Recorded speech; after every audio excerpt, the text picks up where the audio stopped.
All right, well, I think we will start. So if everyone can just remember to mute their mics as well now, and we'll get into it. So thank you everyone for coming again. And for those, this is the first one, welcome, thank you. We've had a really good uptake on these sessions. I think everyone quite likes the online stuff, especially when it's pretty cold and windy outside. It makes it nice and easy. So today we have Damien from the South Australian Ambulance Service. So he's been with the ambulance service for 17 years and 11 of those have been as an intensive care paramedic. And so he'll be sharing with us today, which is quite exciting. So if you're all good, Damien, I'm quite happy to flick over to you to go for it. Sure. I'll just share my screen though so that you can, there we go. All right, I'll leave it with you. There's all the faces. Hello, everybody.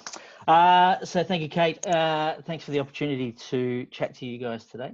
My background, so as Kate mentioned, has been as an intensive care paramedic for a little time now, but my main role over the last 5 or 6 years has been in our education and training space, more so in our in-service, what we call in-service training space, so looking after the qualified paramedics, ambulance officers and intensive care paramedics. My last couple of years, however, have been in the space of patient safety and quality. So part of what we're going to talk about, I guess, from my aspect is, yes, training, but some of the things that we've learnt in and around how we're educating our staff and our expectations, I guess, on our staff, and how best we can try and change some of the ways we do things to ultimately get the outcome that we're after, which is the best outcome for the community, the consumer or the patient, however you want to sort of look at it that way. So that's what I'm going to touch on. And certainly if you have any questions throughout, I'm more than happy for you to put your hands up. I know it said there to hold the questions at the end, but I do like having questions throughout. So what I'm going to do is share the screen here. And we can get started. So hopefully everyone can see that. So one of the first things I want to do, and this is a bit of interactive as well. So I want you to consider while you're sitting there, what it is your expectation would be. So if you are educating someone or you are the one responding, what your expectation would be of the people that are arriving at an emergency or a case, a job, a situation. And maybe think about it as if you've got a loved one or someone that you significantly care about. You hear about the fact that they are in an emergency situation, they're at the beach, they're in an emergency situation, and you have people from Surf Life Saving attending to them. My question to you is, what would be your expectations of what you would like them to be able to do in that situation? What are the things that you would want them to be able to achieve?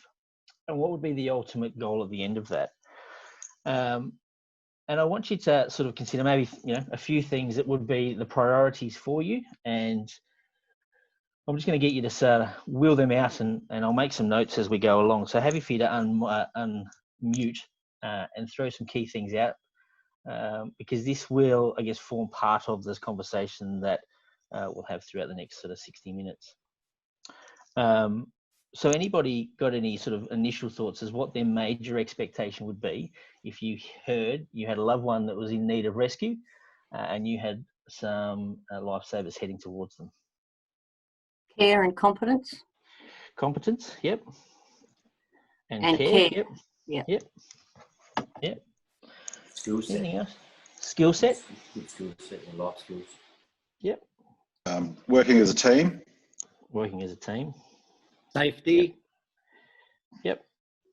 Reassurance. Reassurance. Good one. Yep. Organised roles. Yep. Organised roles. Yep. Support the patient with only doing what you're trained to do. Yep. Don't go outside of your level of training, like first aid. Yep. Empathy. Empathy. Yeah. Yep. Range of tools and equipment they might need. Range of tools. Yep. So you're saying that obviously making sure that they have access to them. Yep. Yep. Yeah, and on that they're all working. and operational. Working and operational. Yeah. Does make it easy. Yep. Yeah. Working as a team. Working as a team Good again. communication. Yep. The ability to manage and maintain control of the scene. And control scene. Yep. Any other ones? Leader. A leader. And we've got someone to take control. So Ash Clark has put that in the chat. Someone to take control. Take control. Thanks, Ash. Team lead. Yep. Team space. All right. Now, and the reason I asked this question is because it was one of the questions that was posed to us from an educational perspective, but just I guess as an organisation, from an ambulance perspective, of what are we actually trying to achieve when we think about developing policies, procedures, when we think about education and how we are educating people. Are we actually achieving these goals? Are we actually helping people to achieve these goals with what we do and what we develop? And some of the things that we identified through looking at this process was that we actually complicate things more sometimes than we help people being able to fulfill roles like access to equipment and actually making sure it's functional. In our setting, you know, they rock up to work and within a few minutes they're asked to get out and attend to jobs. So how are we allowing them the ability to make sure that their tools and equipment is actually functional? And then we spend a lot of time, and most of our training and education was around the knowledge and the skill set to be able to perform certain tasks. And whilst there was a lot of information that we were putting out there, the question was, were we making sure that they were then able to do that when they arrived at the patient? It was great in education. We did simulations and we were able to work through a number of aspects. But were they able to actually perform those tasks and skill sets? And were we, or how are we managing that? How are we monitoring that? How are we measuring that in the sense of our education? We have high level tasks, you know, down to simple transfers, I guess. But either way, how are we making sure that our paramedics, right through from volunteers all the way up to how our high level rescue were able to perform the tasks? And many of the tasks, and even the ones here that you guys have mentioned, you know, came up in our conversations, but we were never really able to ensure we were measuring it effectively. Whilst we were training to it, was it actually making a difference to the person that we were sending them to? So, going to click here. There we go. So what we started to identify is that whilst we have a very diverse range of skill sets, knowledge bases, and cases that people go to. So, you know, looking at some of the jobs, Kate was able to send me through some of the cases over the last year that you guys have called the ambulance for. And it was quite a varied range in terms of the medical presentation, right through to obviously resuscitation of unconscious people. And then I'm sure outside of that, there are a number of cases where the ambulance service is certainly not involved. And we're similar in terms of the range of what we're asking our clinicians to do. And the tools, I guess, they have available to them, the knowledge. How are we supporting them in a way that we're not complicating things? So, as I said, the policy and procedure space, we're still grappling with the idea of how do we make sure we write safe and effective policies and procedures, clinical practice guidelines. And this is even in that RTO space. How are we making sure that we are feeding back into that space, that they are able to be understood, but more so, they're very much accessible and easy to put into practice in a pretty critical event.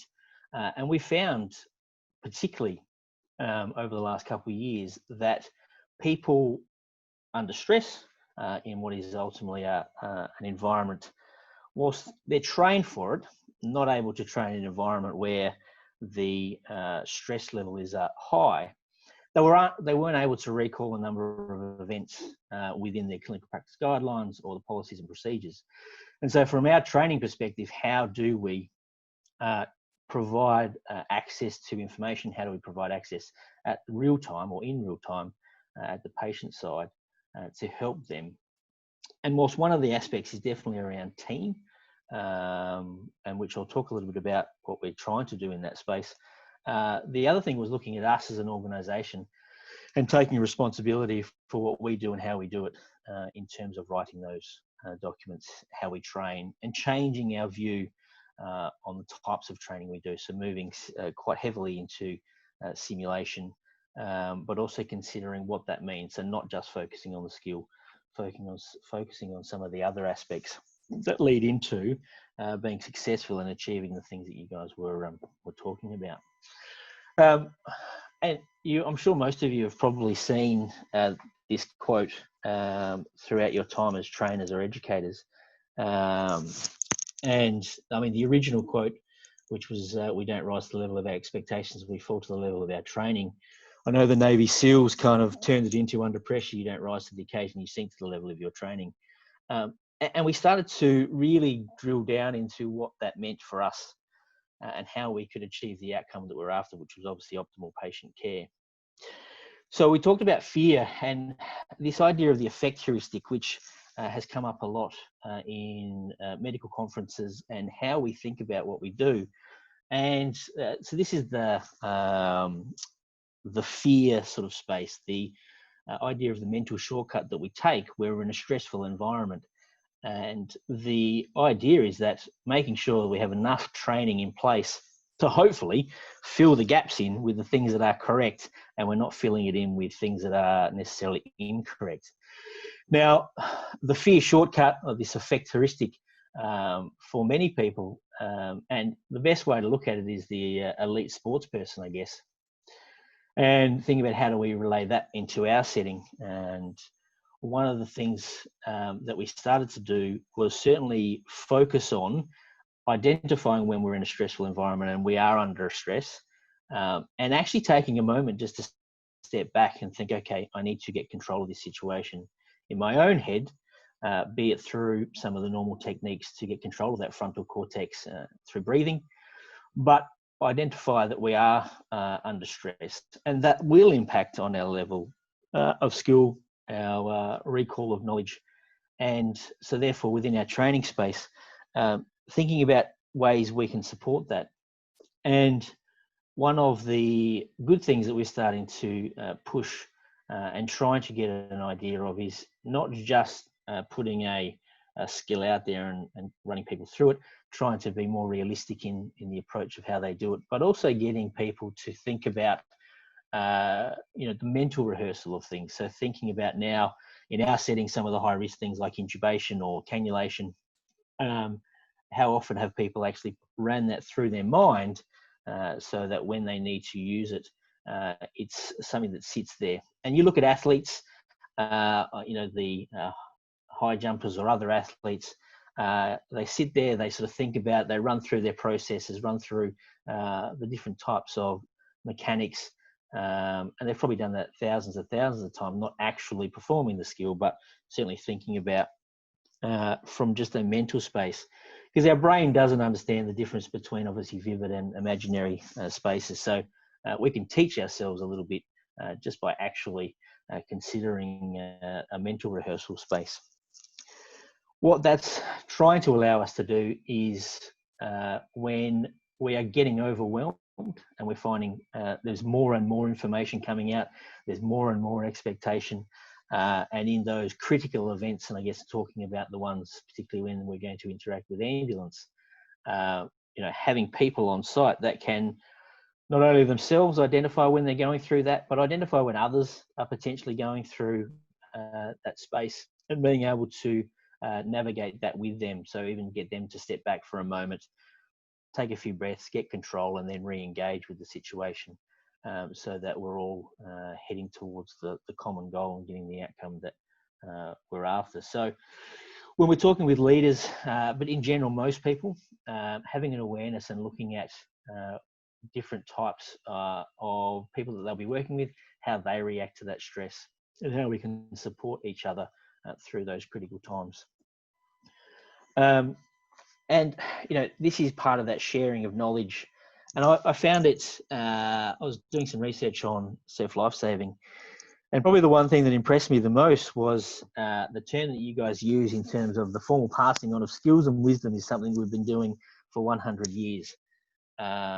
And certainly we all talk about sharing experiences and sharing knowledge. And we try, but even in ambulance, we're identifying that how we do that and how well we do that is probably a bit of a barrier for us and a bit of a challenge, because for some, they don't like sharing those experiences.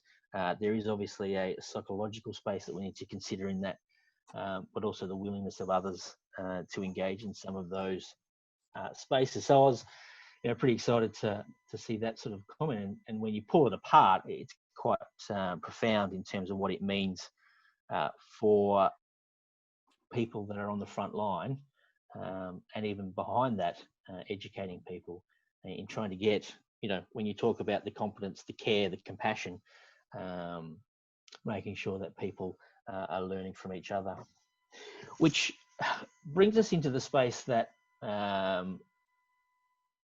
and I like the fact that there was a number of things around empathy, competence, care, and care is an interesting word. In terms of what that means, is that the skill sets, is that our ability to provide, or is that actually just an engagement, the ability to stand next to someone and say, I'm here to help you, and we'll do our best to support you through that. And we started to look into this idea of attitude versus aptitude. We have people that come into our service that have had roughly 3 years of university degree. I think you need about a 97 or a 98 score in high school to get into paramedicine.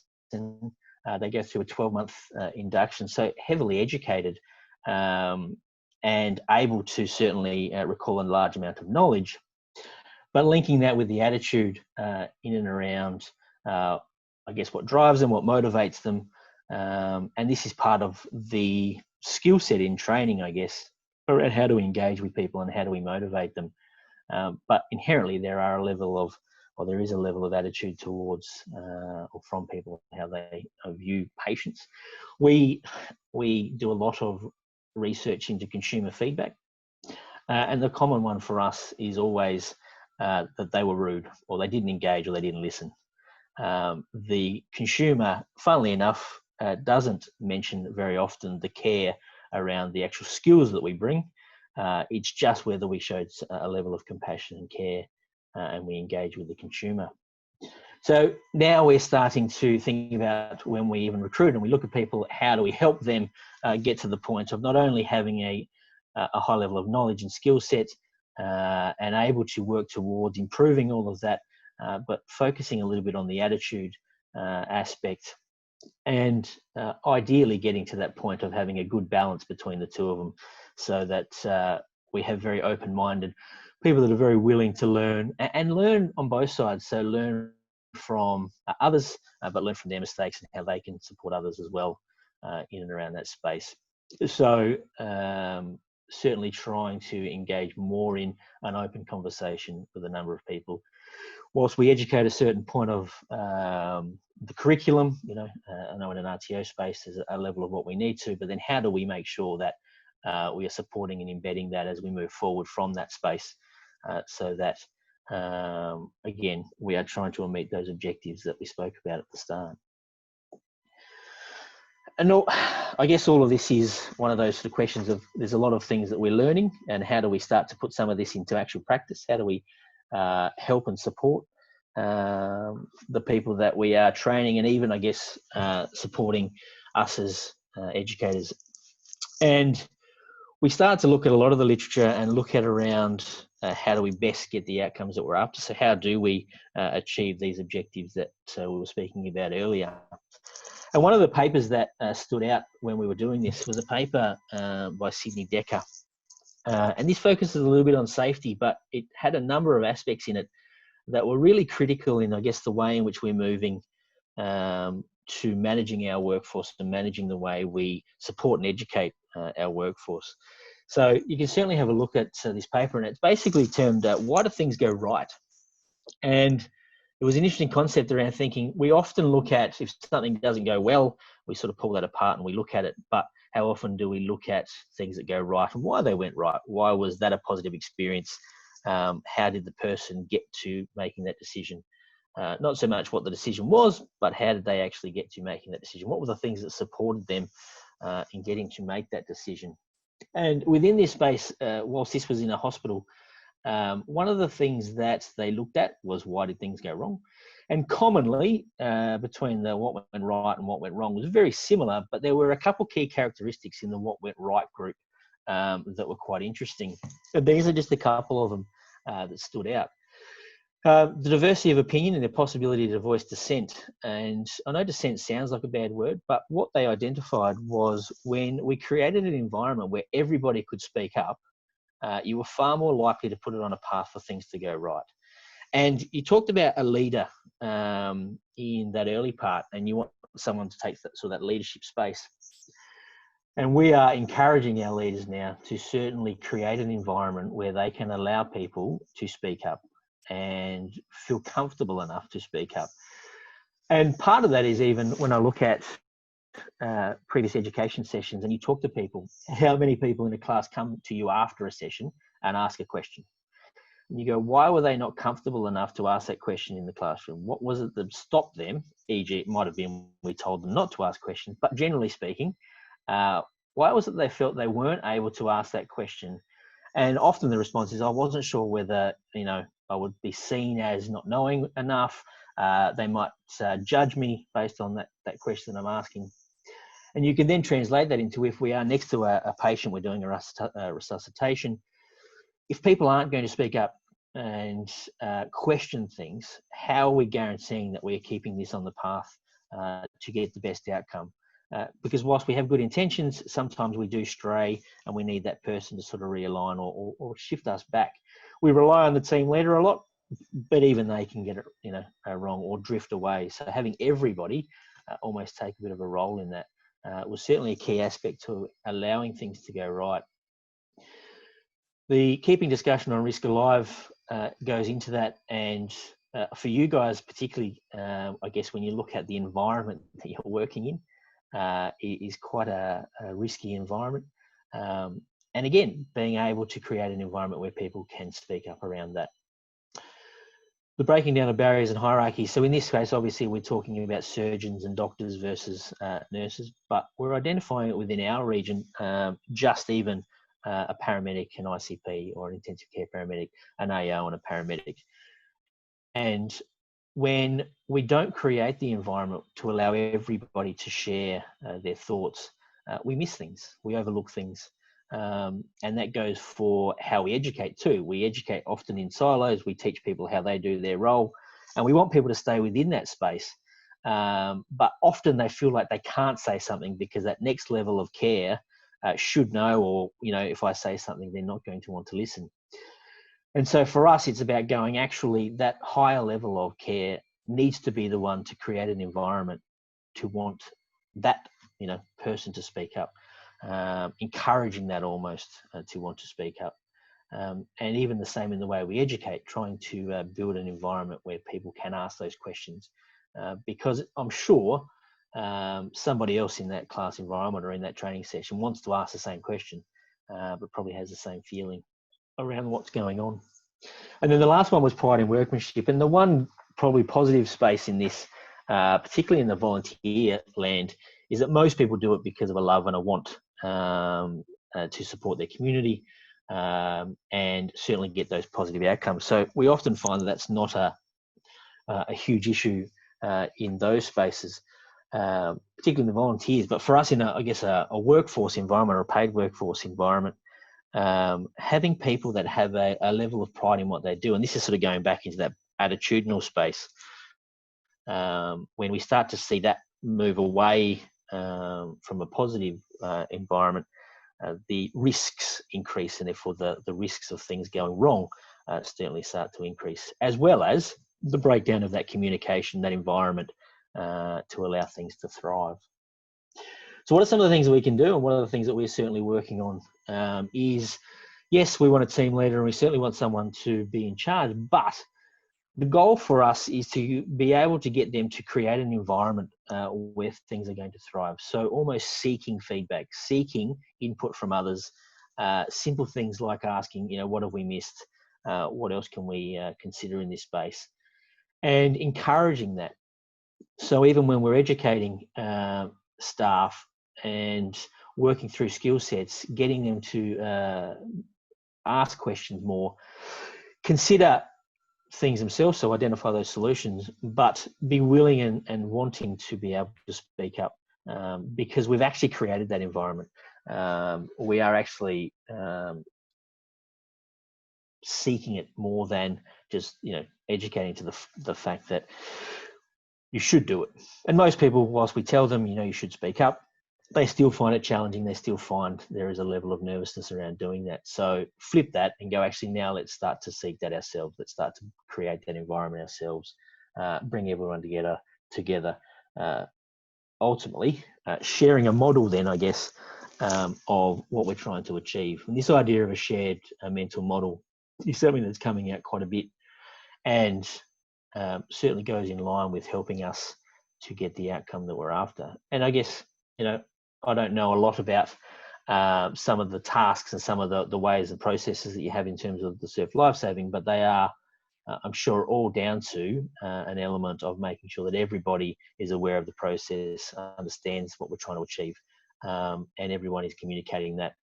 That helps us get the outcome we're after. The question is, are we making sure that's happening through the case? If we think about the fear space, the effect heuristic space, are we engaging in a conversation to make sure that even if one person is having a tough time, everyone else is managing and supporting that process so that we're all getting to the right outcome.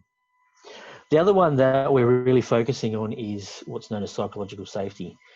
And this goes both with our education and our review, I guess, or our reflection, but also looking at that team model of how are we creating this psychological safe space? How are we ensuring that we are bringing people together? And the words that we use, the attitudes that we have, the way in which we respond to people is quite amazing to watch. And we see it a lot in medicine. When you have someone that has a bad experience, it's very hard for them to respond then the next time. So again, creating that environment for us. And all of this is going away from a lot of the skills and a lot of the key things that we would probably expect that we would train to, because this non-technical side actually allows those other skill sets and that education that we're providing to thrive. And this was just something I saw on Twitter the other day, this infographic, and it was sort of painted the picture perfectly as to what we get when we create that psychological safe space. By actually creating that environment, there are a number of benefits we get, and allowing people to, you know, fail in a way is okay. That we should actually see that as an opportunity to learn even more. So, if there's one thing that I could get from or give, you know, in terms of where we're trying to get to, this is a big component of that for us, creating a psychologically safe space for everyone to speak up and to engage in a conversation to obviously get the best outcome for the patients. And this is ultimately about our body language, our attitude, and the words that we use. The other thing with that then is around feedback. My question to you is, how many of you have sought feedback? We like a piece of paper at the end of training sessions, or we get a survey monkey and go, please tell us about things. And that works. But it's interesting when we started to ask some of our clinicians how often they actually seek feedback, how often they go and ask questions to people about their interactions with them, how people felt. And often they would say, yeah, I do that quite a bit. But generally speaking, it was with someone that they knew was going to give them the feedback that they wanted. It was going to somebody that they were comfortable with, so they knew they were going to get that feedback.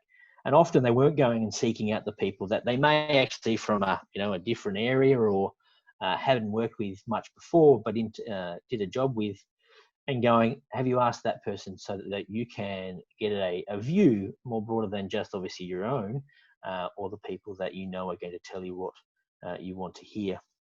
And it's this idea, I guess, to start to think about, we all think we're great. We all think we're really, really good at what we do. Yeah, sure, we can identify maybe some areas for improvement.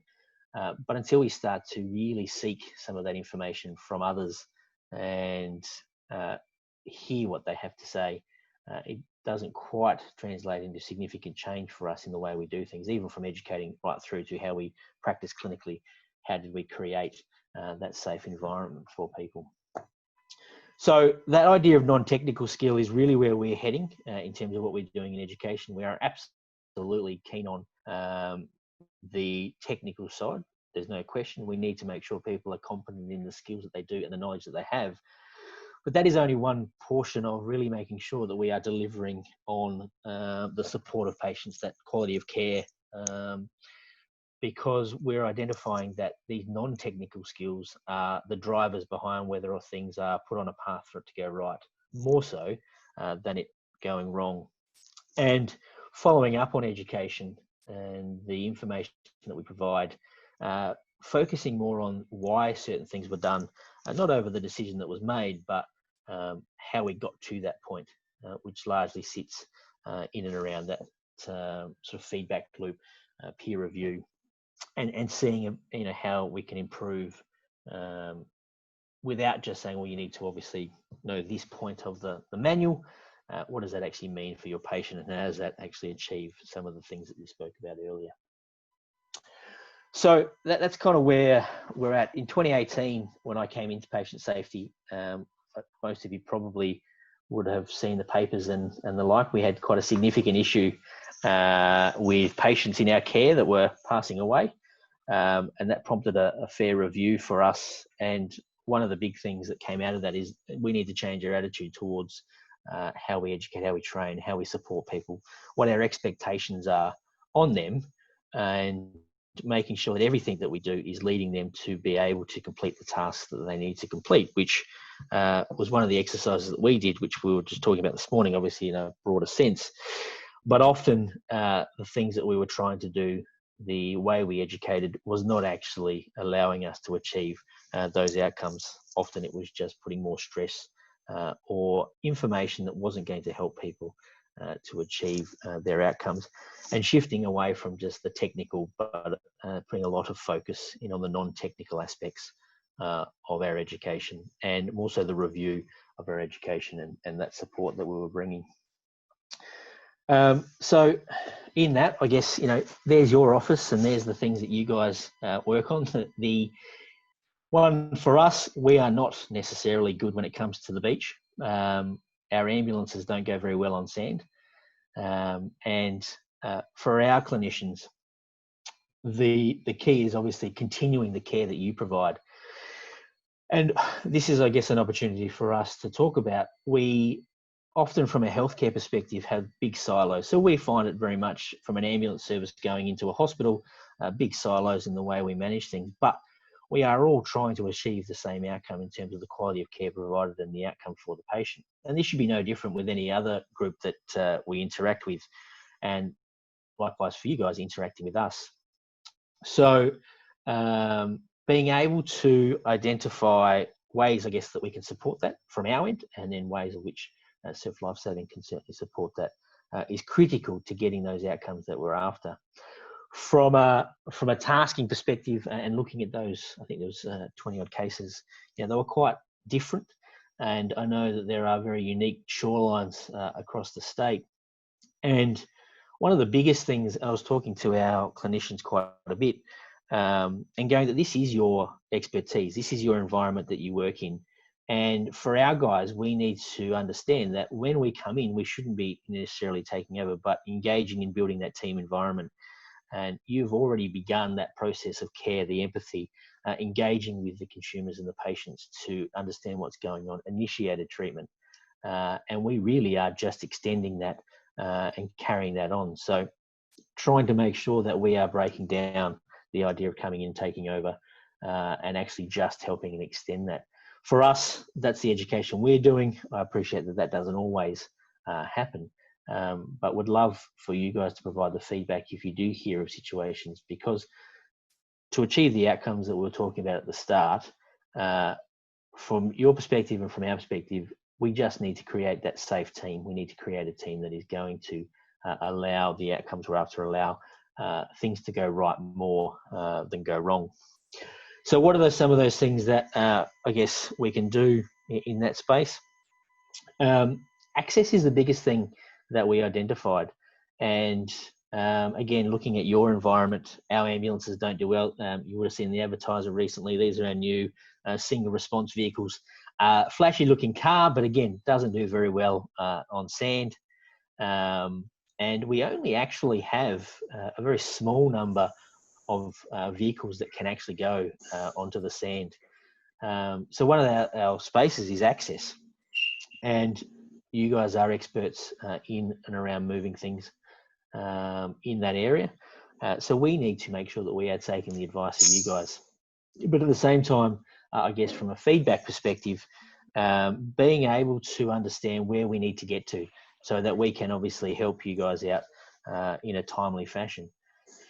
The environment, or I guess the locations that you're aware of and what you possibly would refer to them as, I wouldn't necessarily be able to understand that location if you were to talk about something on a breakwater or whatever. I'm sure many of our staff may not necessarily understand exactly what that means. So being quite clear in where you are and understanding that you'll know what that means, but does everyone else understand what that means and how we best communicate that so that we can, in a timely fashion, reach that space. So you will see a variety of clinicians rock up. And you guys do someone might need to mute there. You do a wonderful job, obviously, in that initial phase. And the beauty of that is then it makes our jobs much easier in being able to carry on the patient through the definitive care of the hospital. One of the things that our guys will commonly do is look for that leader. They'll look for that, I believe you call them the patrol captain. And I guess having that person be able to articulate what has been done and what's going on, and building that team to allow people to get the patient the additional care, or ideally just move them through to hospital where they need to be. So probably the advice for the guys is to, whilst yes, support is great, still consider engaging with our guys around the care. Don't just think once we arrive that sort of the job is done. I think there's a strong element of understanding the environment, understanding what you guys and your expertise are, and how that can still help even in the process of moving them from where they are into the back of the ambulance. And again, that's a role for us to make sure we create a safe environment for everyone to speak up, but also hoping that the lifesavers would continue to want to engage in that space and see that it adds value, because this is your environment, not necessarily ours.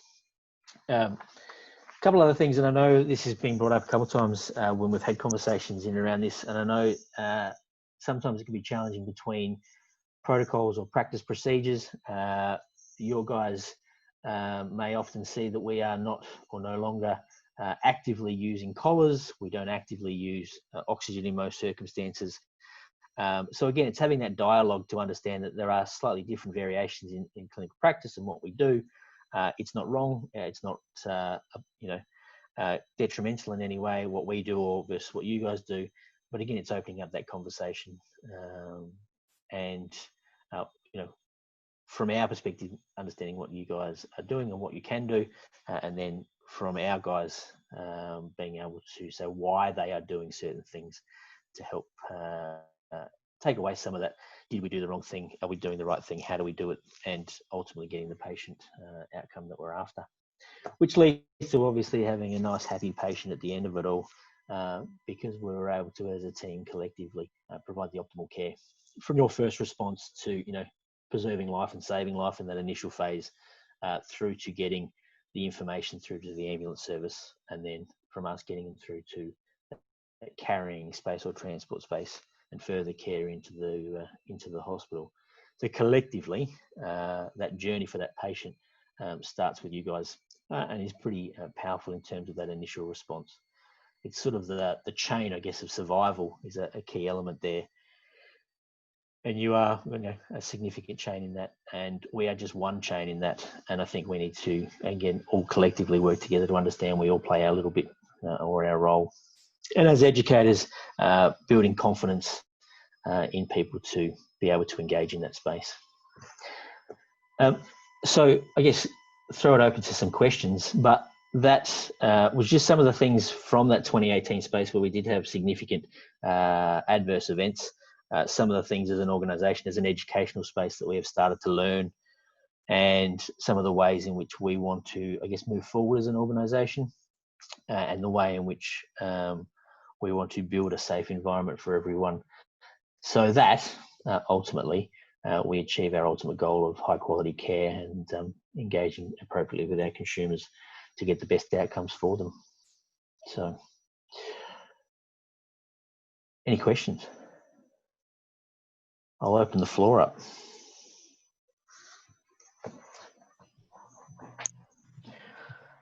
Silence. Silence. No one's got any questions?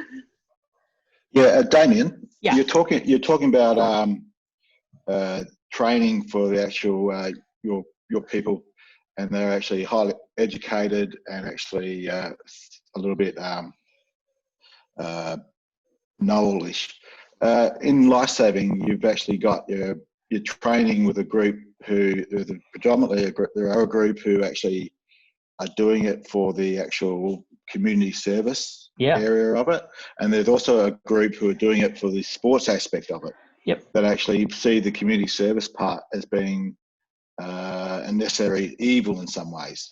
How do you, as a trainer and also in patrols, they still actually have to meet the same quality standards as those who are motivated. Yep. How do you engage them, and how do you actually make sure they're actually at the same standards? Very good question. So we are very much the same. I guess you could identify that we have a huge volunteer workforce that are made up of the local farmer who identifies that if they don't do it, no one else will, right through to the very keen person that I guess is on a pathway to wanting to do something more in ambulance, paramedicine, or do some sort of university degree. And it's always going to be a challenge to how to motivate those people. I guess that the element for us is trying to understand that driver and how can we at least give them a component, whilst there needs to be a standard and we need to stick to that standard. And we're very clear with our guys around what that is. And that does change people, I guess, in their view sometimes in what they want to pursue, and knowing that it may mean they have to give up the bit that they do like. But open and honest, transparent in exactly what it is we need to do, and then finding the way in which we can provide that education. So in our local areas, finding what works for them in terms of their education. So be it, yes, some will absolutely not want to engage in the classroom space. So how can we change that? And COVID has been a very interesting one in terms of how we can better do that, and what are some of those motivators for us. But the win for us has always been the open and transparent space, and trying to identify what thing we can grab onto that is that one little motivator that allows us to get them on board with, I guess, what we're trying to achieve, even though very much their large motivation is the sport aspect of it. Does that win? No, not always. There are a number of people that we will lose along the way because that is just clearly not something that they want to do. But what we find is if we are not upfront with that from the get-go, then certainly by the time we get to that conversation, it creates a whole lot more challenges. And I guess we've put a lot of people at risk, wasted a lot of time along the way.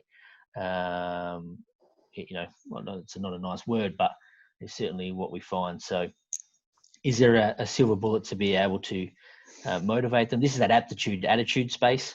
And sometimes we also just need to accept that that's the level we're going to get.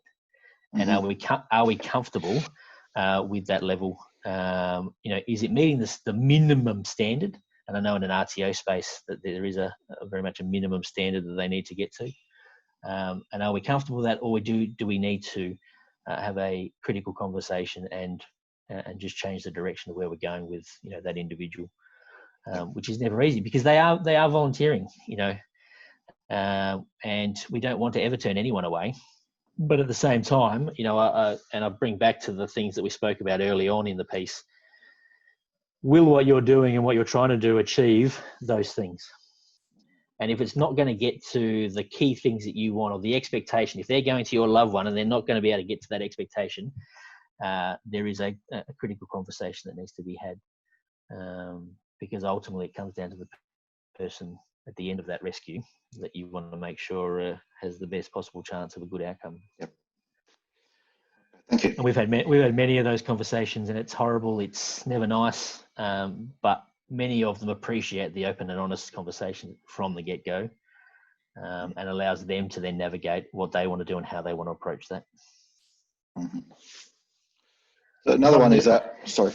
I was just going to say, I'm not necessarily sure that answers it exactly. Yeah. And if you do find a silver bullet to fix that significant issue, but attitude is a massive one that we just have a barrier with, and I think we'll constantly have a barrier with it from time to time because everyone's motivations are very different. Another question you're talking about a lot of your training and all that was actually falling back to the level of training in an emergency situation. And yeah. So we're working in surf now and training on a skill set and then using scenario-based training. Perfect. Which is, yep. Should we be actually engaging with our members more and more for scenario-based training after the initial awards area? Unless they've achieved that award, keep going, or what do you recommend? So after they've achieved the award, is that where you continue? Oh, look, so for us, we do annual reaccreditation every year, as I'm sure there are a level of accreditations that you would have ongoing. And most of our training now, we are moving to a online idea, I guess, for the didactic space. And the rest of it is all skill-based. It's all building scenarios, putting people into things that they are commonly going to see. What we found interesting is that when we used to build scenarios, we made them these complex tasks, the tasks that they may see once in a lifetime, but we fundamentally failed to consistently educate or simulate things that they do routinely. And I look at 22 cases of ambulance interaction. Some of those were cardiac arrest, and there were a range of others from anaphylaxis, I think, were a few of them. But, how do we build scenarios to cover off on a range of those, smaller common tasks, but largely with a focus on non-technical? So that's where we're sitting now. So any opportunity we get, we love to run simulations and keeping them very real to the most common things that we're doing, but with a focus on non-technical. And then the other side of that is reflective practice.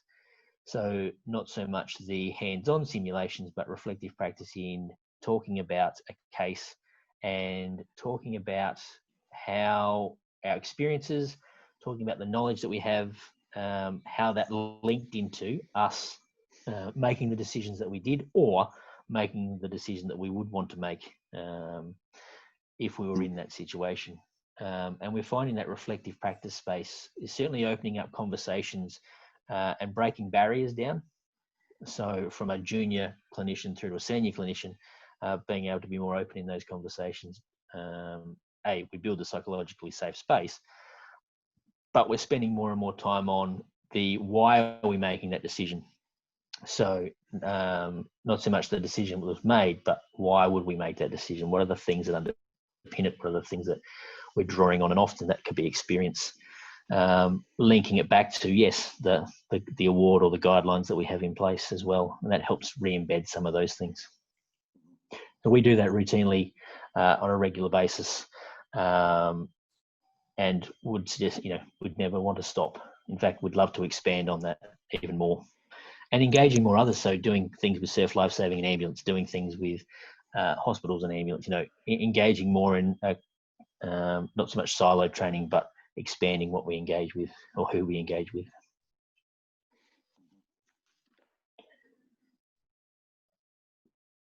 So I've just got a question. When you just spoken, I was just thinking the exact same thing. More communication between surf lifesaving and with the ambulance SA, maybe having people come out to clubs from your side, talking to members about what are the expectations from you as well as what you expect from us. Yep. Yeah. Look, and this is that siloed space, and I think we have all got to get better, you know, as an organisation ourselves, get better at how we interact with communities, how we interact with various work groups. Oh, Sorry, my son. I'll just mute myself. no, you're right. So absolutely encourage those, and we, I know in the local areas, you know, we have a number of people, and there's probably people online here that are from the ambulance service, and you know, have connections or can certainly set up contacts with team leaders in areas to have those conversations. And when I was talking to the clinicians, particularly out west, so anyone that's sort of from that western suburb space, what were sort of the main interactions? And it was all very positive. It was all, you know, very much helpful, able to communicate well. But probably what we haven't done very well is communicate what we do and why we do what we do. And that's one of the largest things that we find where that it sort of falls down, is that we're not very good at communicating why it is that we're now doing a certain thing, e.g., you know, as simple as collars, for example. Just jumping in for a sec. Yeah, well, there's one now. There are actually some clubs that have utilised doing joint training sessions and doing some scenario-based training with SAS. Predominantly, say down at Goolwa, I know that there's been a really good interaction between the SAS volunteers and some EOG members in terms of training and so forth. Yeah, so absolutely encourage it. You know, we as ourselves, I don't know, COVID has affected that significantly in the moment, but very much, even if it's just a conversation around, again, as you say, expectations, but an understanding of why we do what we do, and understanding what it is that you guys do, why you do what you do, and understanding the benefits of that. Because again, as I say, the surf is your environment, it's what you're good at. You know, I don't know too many green people that would run out there and be very, very capable in that environment. There's probably a few, but ultimately we need to, you know, use your expertise in that space and seek that. So engaging those levels of training would be ideal. And I just want to say too that if anyone does want someone from SAS to come out, I'm sure there's quite a few clubs that you do have some SA ambulance guys in your club. If you don't know who they are, you know, we can reach out and find them if they're there. Otherwise, we can arrange. So just let me know or speak to, like, Kylie's there, and most of you know Kylie, and people like that. It's certainly something that we can arrange through Surf Lifesaving to get that happening. I'm sure we've got plenty of people who would willingly put up their hands to jump into clubs and have that conversation, definitely. And it's about, I mean, the conversation we want is breaking down those barriers. So the first conversation is, how do we create a functioning team when we have Surf Lifesaving and ambulance come together? How do we create that team to make sure that we are all heading in the same direction? We've got that shared mental model, and it's not just the, you know, two groups siloed, and that ultimately leads to the patient outcomes that we're after. So the more we can do that, the better, and therefore we understand each other in terms of what the expertise are, and everyone feels very comfortable in speaking up, which leads to patient safety. It leads to good outcomes. Yeah. On that, Damien, a lot of times when we've actually engaged with ambulance and actually we've transferred the patient to the ambulance, feedback on patient health, welfare, and also how we went would be useful for the club. Yeah. You know, every time we actually ever have a rescue and we've given it and the ambulance and it's gone away, within the next few days, how did the patient go? We don't know anything. Yeah. And I might actually speak to Kate and Surf Lifesaving SA, because I think that leads into that psychological safety in terms of people being able to review their practice for one, but also a bit of closure in going that everything was okay, because I'm guarantee people would be going over it and over it, going, did I do the right thing? And that's not from a mental health perspective, that's not ideal. We want to make sure that people can learn, yep, absolutely, but also, identify why things went really well, and what they did was really well, well done, and to reinforce some of those behaviours, and then obviously look at, some of the other aspects that we maybe can look at improving on. So I might actually take that away and we'll have a chat about how we can engage with that. From what I could see of the statistics, it was about 20 odd cases. So, that wouldn't be a huge task in terms of what we can do. The challenge is obviously confidentiality, but we can sort of navigate how best to manage that. And I know from our clinicians, the question often is, how do they do whilst they can try and access that from a hospital? But it's one of the key questions clinicians have at the end is, did they have a good outcome and was everything okay? Was our practice, in line with what we were thinking, or was the diagnosis in line with what we were thinking, and did we manage it appropriately? So I'll follow that up. Damien, one thing that I think would be really good is, you've got some really fantastic new equipment on resuscitation techniques and so forth. That'd be good to do, like a train the trainer or information session on, ARTC, or even just for the bronze trainees on CPR techniques and so forth. Yep. Yeah, absolutely. I mean, the literature around resuscitation certainly is evolving, and there are a large amount of changes, I guess, that we've made in the way in which we tackle resuscitation. Again, that's down to that getting together and working together with a common goal of good patient outcomes. So we'll put that on the list of things to engage with, and that probably is one of those spaces to do a resuscitation simulation, for example, with a group of paramedics and lifesavers, and just to see how that functions. Yeah, that'd be excellent. Anyone else got any questions? I'll just make my notes. Yeah, Kate, I've got another question. Damien, you were talking about accessing the beach with your vehicles and all that. With West Beach at present, we don't have access to the club area, and so we've actually been working on bringing the patient to the roadway. Now, how do you? What information does the ambulance service have in terms of locations of points on the coast? Do we have to give you a street address, or do we give you?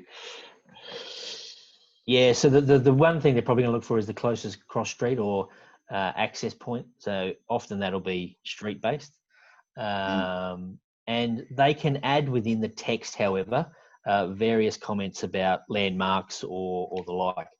What the challenge is that not everybody is going to know what all those landmarks mean. You know what they mean, and you certainly know the information if you're at the site. And I guess this is a question for you guys in terms of the process of contacting 000 or getting the ambulance dispatched.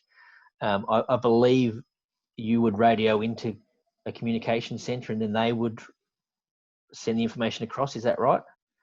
That's correct. Yeah. So the big challenge with that is, it almost goes via someone else, which generally speaking changes the content of that information. If there was ever a piece of advice would be, to make that call from the scene gives you far greater capacity to provide the accurate information. I know that's not always, it's easy to say we'd love to change policy and procedure, but I know that's not always easy. But yeah, trying to get as clear information into that centre to be passed on helps our guys at least find the closest access point to where you are. And remembering, we won't know some of the names of the things that you probably call or know, or those landmarks. So if you're able to identify cross streets or certain landmarks that can be clearly identified, that everyone would be able to see, will certainly help us navigate to that location. And I know, speaking to the guys out west, often there is a challenge with trying to figure out exactly where that location is. The best feedback would be if the information could come from the scene. That's obviously going to be the best thing, but we appreciate that there are processes that need to be followed. I might just jump in there, Damien, and back you up here. As I'm one of the 3 supervisors in SurfCom, so our radio operations centre. Yep. And I can certainly back up the notion that, if possible, patrols should be calling from scene direct to ambulance, and then advising SurfCom that an ambulance has been called. Excellent. I know historically our training has been, yes, contact SurfCom, get them to call an ambulance. But I can certainly say that from my personal experience, one of the first questions an operator at Triple call centre will ask is, can you give me a phone number of someone on scene? Yep. And quite often that's the end of our conversation at SurfCom. Right. Well, and that's that's for those that haven't been through the 000 phone process. There is a lot of verification that is required. It's a process that is part of the auditing, so we have to follow a verification process. So there are specific questions that are asked from location cross sheets, verifying those addresses, getting phone numbers and names and details, which I know frustrates a lot of people because they feel like it's taking a lot of time. But doing that quickly and efficiently allows for the next conversation, which is getting the information of the case. The challenge is if we don't have that readily available, it can certainly slow things down and then can make it challenging to actually identify the exact location. So, Tim, yeah, certainly if it can be encouraged to make that direct call, that certainly will speed up the response, which ultimately leads to, the continuity of care, which is what we're all after. Damien, I think a lot of the stuff you've identified today, I think Surf Lifesaving do really well already. Perfect. One of the areas I think for me being involved in a CPR case, when you've been doing that sort of thing and the ambos turn up, obviously they have a process, just like we have a process for a rescue. You go through a number of steps before you jump in the water and do stuff. Yep. And a lot of people perceive that the ambos get there and they stand around and talk for a while. And as a lifesaver, some lifesaver expect, well, hey, why aren't they doing something? It'd be handy to know from you guys what your process is when you get to a scene, what you assess, what you do before you do any action, so we can convey that to our candidates when we're training them, because their expectation is, oh, Ambo's here, my job's done, I can go. But that's not the case. So if we could have that from you, we could maybe, utilise that as well. And I think this is that sort of linking with training together. And, even if that's a train-the-trainer space, coming down and speaking to the trainers and helping you guys understand what we do and why we do what we do. But I think the point you made there was, once certainly an ambulance arrives, you sort of know the job's done. And I think that's part of the thing we really got to change collectively, that even when we arrive at hospital, our job's not done. There's a number of things that we can still contribute to the outcome of that patient. So same, if we engage appropriately and create that environment to keep everybody as part of that resuscitation, whatever it may be, from medical event to a full resuscitation, that's something we certainly need to be better at. And I think some of these levels of education or support within your training spaces will help that. So maybe we can look at doing some sort of train-the-trainer space, which will help give you that information. Because certainly our guys will do a bit of a risk assessment. But one of the things, I guess, for them is trying to ascertain from a resuscitation perspective the best position to be able to do that, and how best to achieve the outcomes that they need to from the next level. Because in that chain space, you guys are fantastic at that initial resuscitation. That's the part that ultimately saves lives. For us, it's now continuing that on and trying to get them to hospital. So often our guys are thinking the next step, knowing that what you're doing is the critical component that's being done and achieved well. We're now sitting there going, okay, how do we now get the next phase of this done?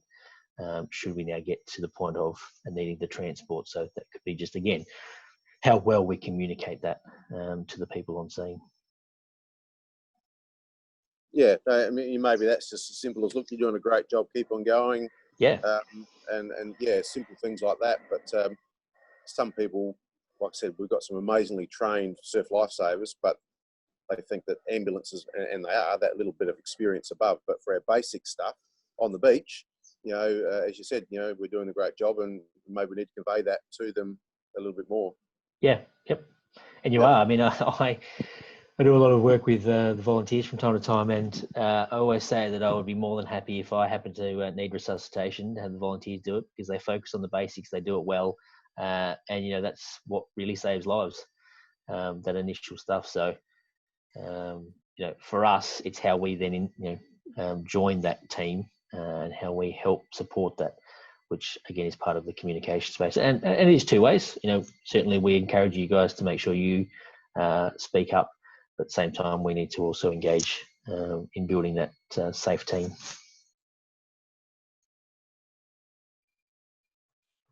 Anyone else? Yes, Kate and Damien, Rain SCO here. Nice location. Yeah, the pub. Just want to sort of share with you about the team, and we talk about the team on the beach, but also a team that may be working 100 metres up a mast, and we talk about height rescue. Okay, so that was my background. Mm-hmm. And before we'd go up 100 metres, we'd have to do a risk assessment on our team, knowing, okay, who's with us today? Who's going to input into what we're doing, and in case something goes wrong. And yes, we do have accidents at height, and so you got to know who's going to be part of that team on the day, and then let them know that okay, well, I've got to have confidence in my team, and you've got to have confidence in me. Yep. So, and that's what we had to put in place every time we'd go up in hazardous conditions. Mount Wellington, and you go at the top up there. And so the people with you, you have to rely on them, and they have to know that as well, and that communication. So this risk assessment of the team on the day is crucial. And yes, we have volunteers on the beach, but we also have to have the same ethos, is that, okay, we're on patrol. So who's part of this patrol today? What can you bring? Are you able, do you have any issues that are bothering you that if we were called to a rescue? And some people have medical conditions that they may not be sharing on the day, but you've got to ask the question, saying, are you able to be part of that team for what we need? And when they do come forward, we then say, okay, the risk assessment, we've found out that you're probably better on the ground today instead of where you are up there, because we're going to be one person short.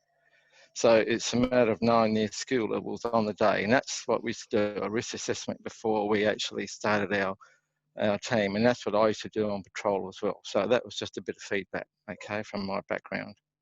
And it's perfect. I mean, that's that psychological safe space, creating or championing your team, to get them to speak up. Creating an environment where they're engaged, that they know that you're engaged and that you're actually listening and can understand what's going on. That's pretty powerful in terms of managing risk and putting things on the path for things to go right far more often than they go wrong. And whilst we will make mistakes throughout that, but then engaging with how we, support that and learn from that. So, that example certainly is that idea of psychological safety and putting things on the path for things to go right more so. Absolutely. Mm.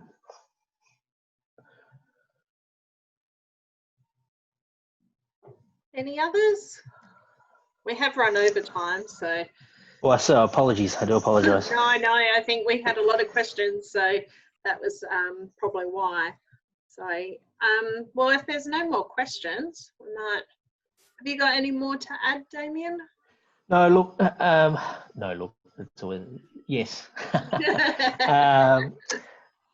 One of the, the key things that we often with our volunteers, but in our entire workforce, is to make them feel valued and make them aware that they are doing an amazing job. And from time to time, they are going to make mistakes. It is human nature. We will make mistakes. It's how we respond to that, more so as an organisation, but certainly as an individual. And for us as an organisation, we are, striving to change that view that if you do get something wrong, that it's not, a significant thing that you end up in a HR process, but you actually are supported, and we learn from that. We figure out how to build better systems and support people, and making people feel valued ultimately leads to them, in that attitude space, and thriving to get the best outcomes for their patients. It changes just that initial even engagement with a consumer. That is one certainly more of a positive nature than certainly a negative one. So, from everyone, from an educator right through to even the people you work with, continuing to be positive and I guess engage with them as much as they can certainly is something that we're finding has a great benefit to overall well-being for everyone, including the patients that we manage. So, but thanks for listening. Excellent. No, it was good. Lots of information and certainly some stuff to look towards for the future that we can organise. And for those who attended the PD session last week, that we can use for your PD. So lots of things that we can organise for going forward. So that's awesome. So thank you very much. No worries. So it's just started to rain where I am, so everyone's free to go and enjoy the lovely weather again this weekend. It's beautiful. So, yeah. Okay. Thanks, everybody. See you later on. So thanks again, Damien. No worries. See you later, everybody. See ya. Thank you. Thank you. Bye, Damien. Thank you. See ya. Thank See you, you. Carolyn. See ya. Thanks, bye. This is where everyone sort of slowly dribbles out.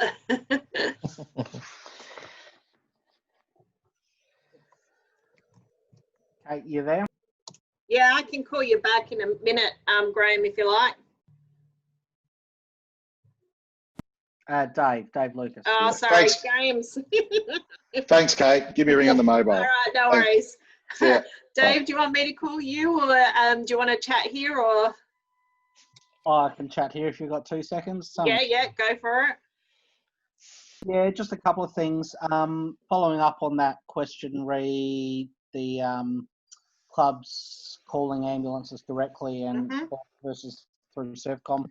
Perhaps if we could sit down and get some information about what ambulance actually requires, information-wise, discuss that with the Servcom team and get some procedures out to clubs. Absolutely.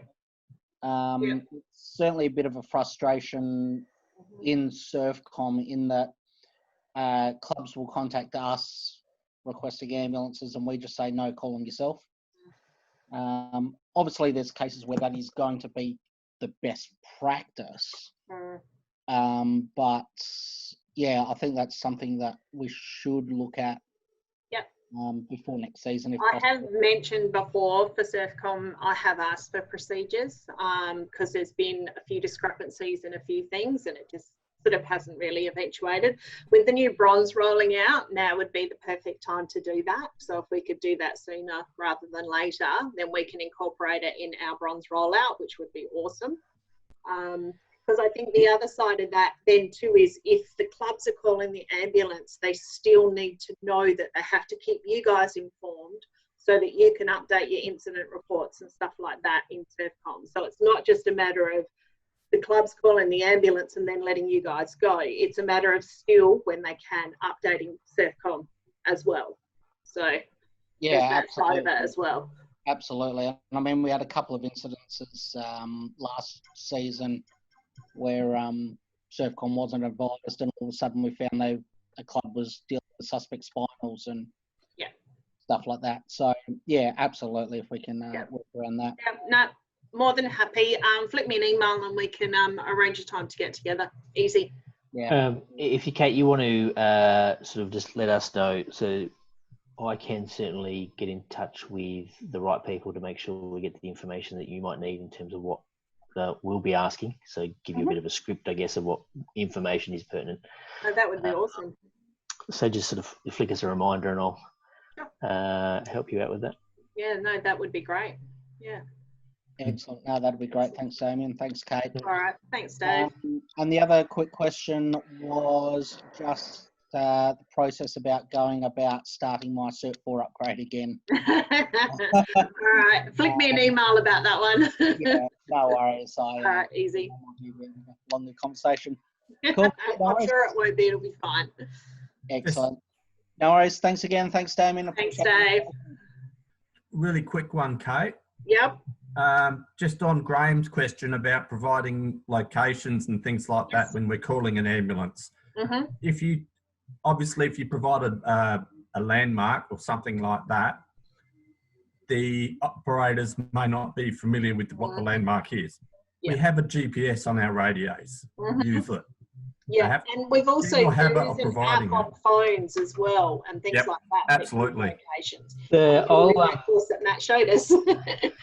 I will find out from our comms in regards to the GPS space and how we can triangulate that. That'll be an interesting conversation, I guess. Also, too, I mean, out. we do train our patrols to send someone up to be visible to the ambulance as well. So we need to make sure that we are, when we're training our people and when they're communicating on patrol, that, you know, that having someone up on the road in easy visible view of ambulances is obviously going to make it a hell of a lot easier for them to pinpoint where they need to be. So yeah, absolutely. as well. And the other information that's really important is the access.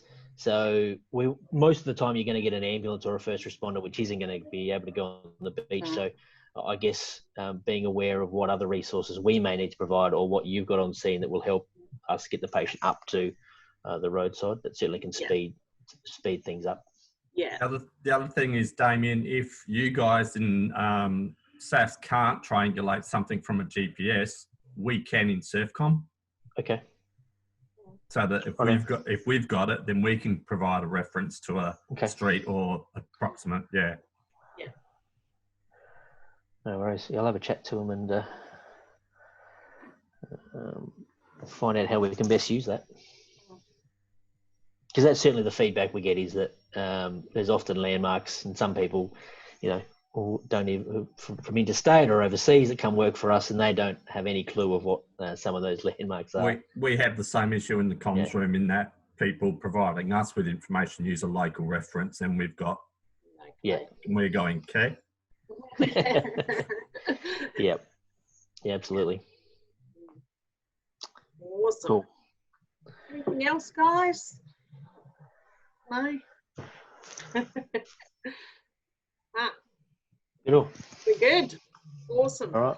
Excellent. Thank you again, Damien. And I'll certainly touch base and yeah, it'd be good to get some sessions for train the trainer and things like that happening. Yeah, train the trainer, we can certainly support that. Absolutely. Yeah. Particularly in that resuscitation space, not a problem. Yeah, no, that'll be good. Work on, created some more work for you, Damien. That's right, Sally Ann. It'll be paid back in full. Don't you worry about that. Good. That's what delegation's for, though, isn't it? Oh, look, I won't be doing it. I'll just be telling someone. Yeah, exactly. Yeah. And I mean, we do have quite a few AMBOs in our clubs, and a lot of them, like Kylie. I mean, Kylie does a lot in regards to her skills and knowledge through SAS, which is fantastic. Yep. She's one of the ones I rely on. I've got Nat Hinksman in my club, and I rely on her a bit because she's from my club down my way, so that's good. Yeah, and I know that there's others dotted in different clubs, so it's just a matter absolutely, there are utilizing them if they want to, of course. Yeah, but I mean, I'll certainly try and tap into some of our subject matter experts in and around resuscitation who have just rolled out our high performance PIC pre-model CPR. Yeah. And see what we can develop. And, yeah, because of course too, the other side is that the ones that are involved in clubs, they're not necessarily all trainers and assessors, so they don't have those. That's right. Yeah. But like Kylie and Nat, and I think is it Stefan Starkey? I think I know the name. He's one of our ones as well. So yeah. You know, we have got a few of them who are trainers. So that's good. Yeah, and ones we'll try and tap into, some of them are certainly got all their certificates, so makes it a bit easier. Yeah, definitely. So, Cool. Awesome. Very good. Thank you very much. Thank you very much. Saturday morning. No worries. All right, thank you. Enjoy. Bye. See ya.